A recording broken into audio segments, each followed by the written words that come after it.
Today I'm going to show you how I build a new opening and hang a brand new door in an existing stud wall. What was that?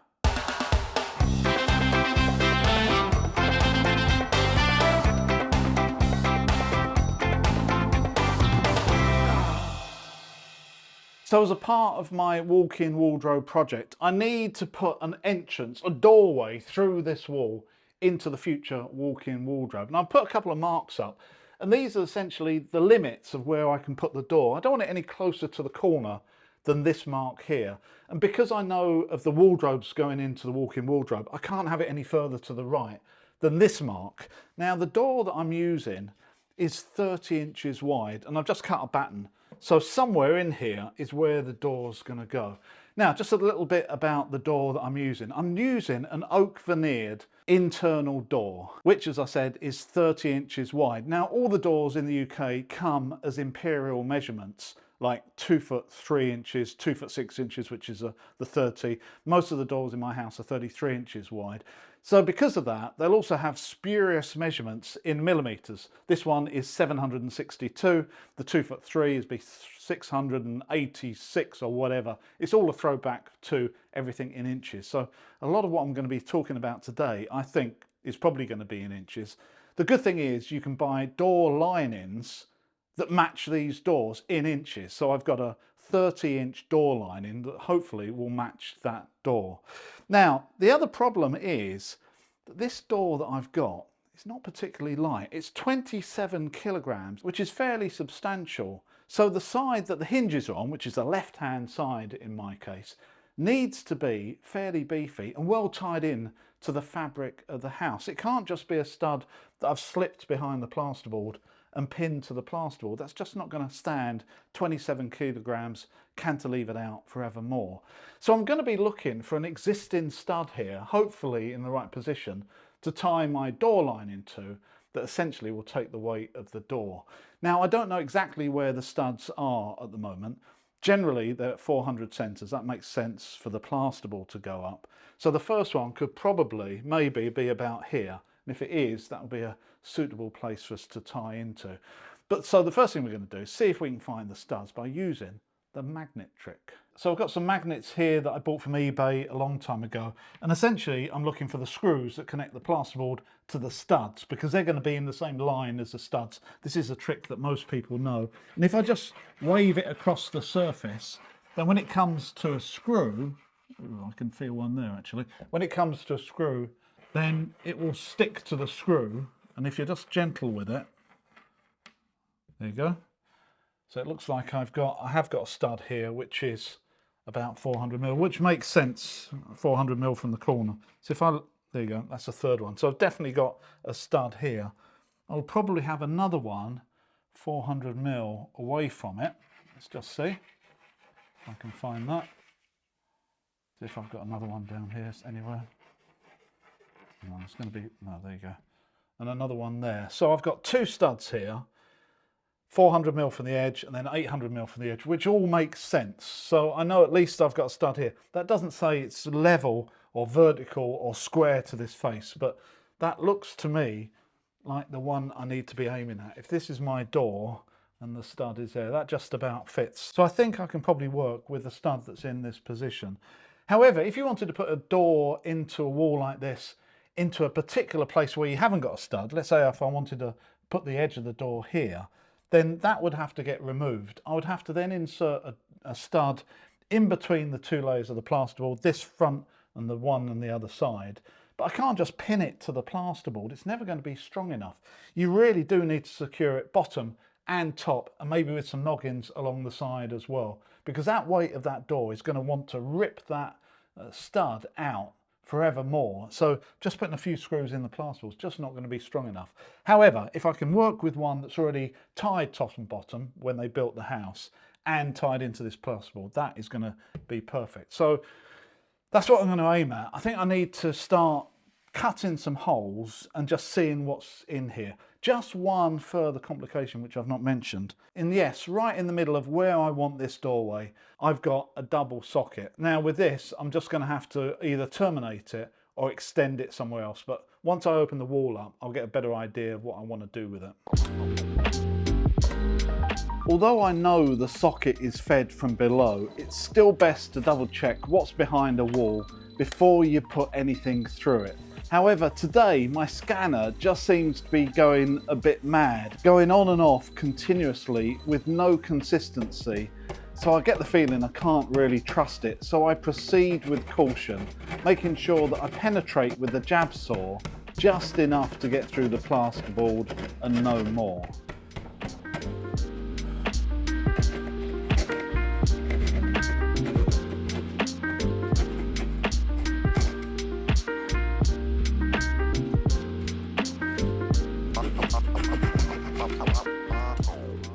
I make an opening big enough to get my hand in to check for pipes or cables before gingerly continuing. I'm also taking things slow to keep the dust down, and I'm cutting the plasterboard into small enough pieces that I can get into a rubble bag to take it through the house to get rid of it.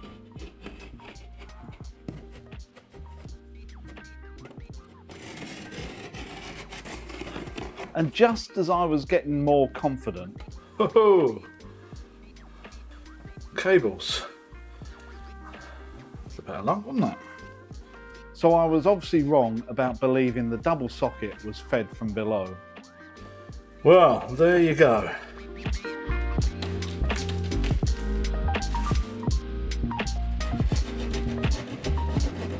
Before trimming right up to the stud that I'll be fixing to, I add some additional screws to secure the plasterboard before disturbing it too much.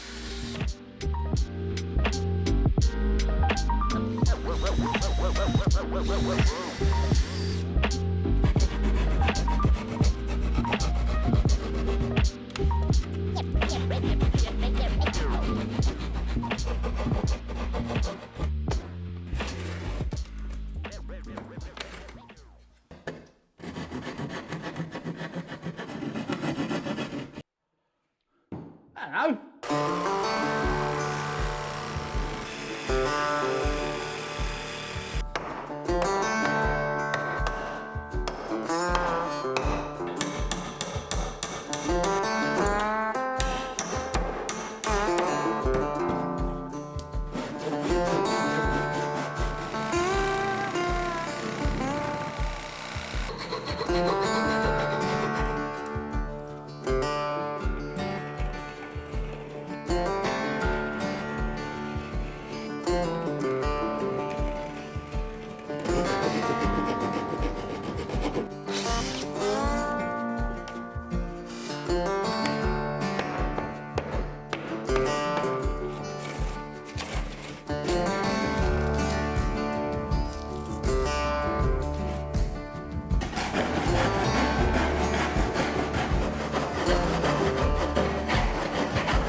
Before I reinstate the new stud, I need to cut back the existing noggins far enough to be able to get the new stud in between the two layers of plasterboard.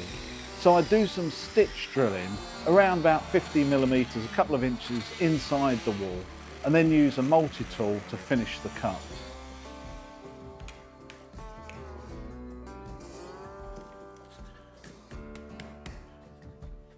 With things trimmed back, I can reinstall the 4x2 timber around the perimeter of the door lining.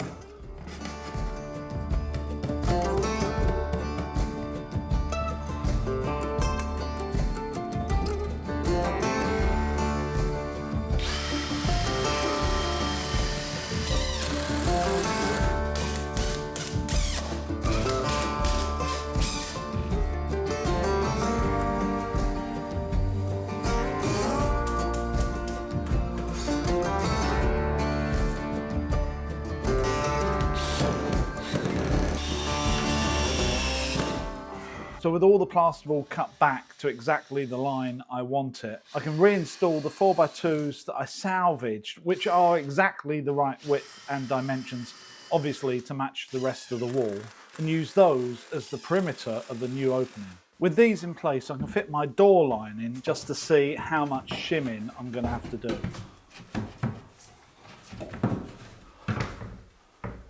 And there it is in place, and it looks like I've got about 5mm all the way around, which is sort of what I was aiming at. It means I can get it in, but it also means I've got a little bit of room to shim it. Now, these door linings normally come in two different sizes. You can see the rebate on the top, and depending on which way round you put the top, depends whether it fits, in my case, a 30-inch door or a 27-inch door. Door linings are really easy to come by. All the DIY shops sell them, but unfortunately they're one of those products that's all wrapped up in plastic, so you can only tell exactly how straight it is once you've undone the plastic. Mine wasn't that straight, hence why I put all this bracing on, just to pull it straight before I sort of offer it up and fix it. So now I have to fix this to the stud work with shims in between so it doesn't go out of shape. And the most important side is this left-hand side, as I said earlier, because that's where the hinges are.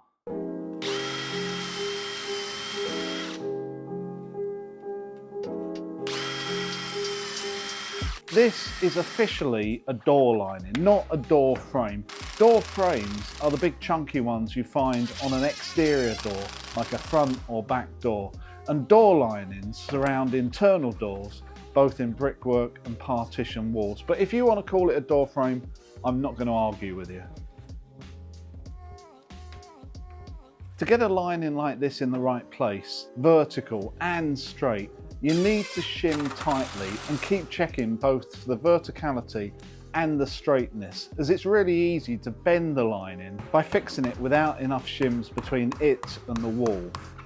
Having said that, I do find that if it's not correct, it is actually easy to undo it, re-shim it and refix it, as long as you keep checking as you go.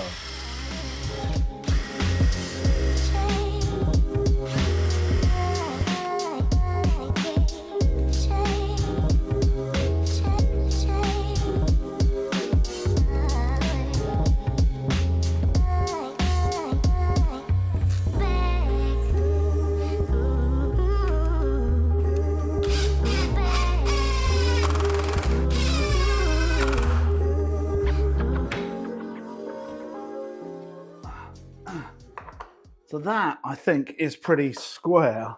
I've actually put 5 fixings, 5 pairs of screws in the hinge side, 1 at each hinge and then 1 in between.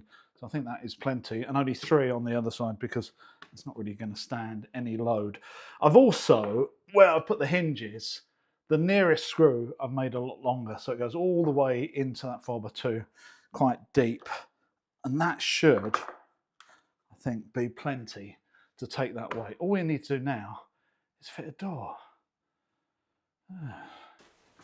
Now, with the lining in place, I know that I need to take off 10mm from the height of the door. So I take it into the workshop, as this is going to create some dust. With this type of door, you can only trim up to 6mm from each edge. So I have to take off 5mm from the top and 5mm from the bottom.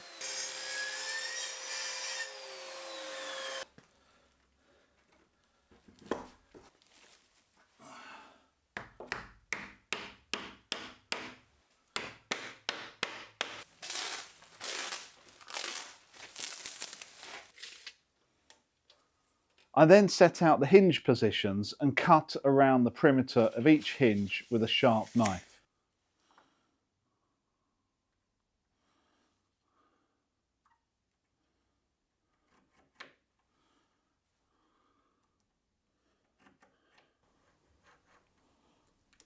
So I've got 3 hinges to go on this door. All the other doors in my house, which are exactly the same, have got 3 hinges. So I don't even need to think about where they're going. All I've done is copied what I've already got, whether that's right or wrong. It doesn't matter, I want them to match. And this time I'm going to be using a router just to clean these out, just to speed things up. But if you haven't got a router, that's okay. And if you want to have a look at how to construct really tight hinges just by hand, then I'm sure you'd be interested in this video up here. But today I'm going to be using a router. Both methods actually start the same way, and that is by using a very sharp utility knife rather than the pencil, or rather than the chisel, just to get that perimeter, but really quite tight. And you'll see that I'm not going to chisel this until most of the material are out, and that is the secret. Whenever I use a router and set the depth like this, I always cut a test piece to make sure that I'm going to cut the right depth. Only then am I confident to attack the door.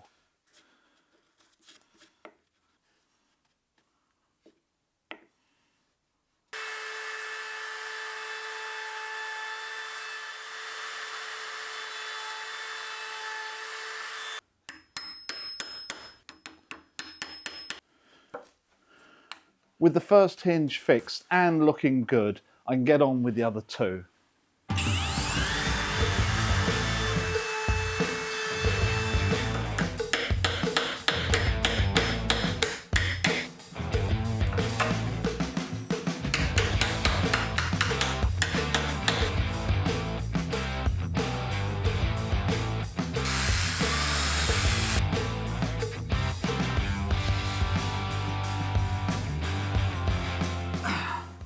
There you are. Perfect.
So there it is, complete, and I've actually sealed around the perimeter just to stop it sounding hollow.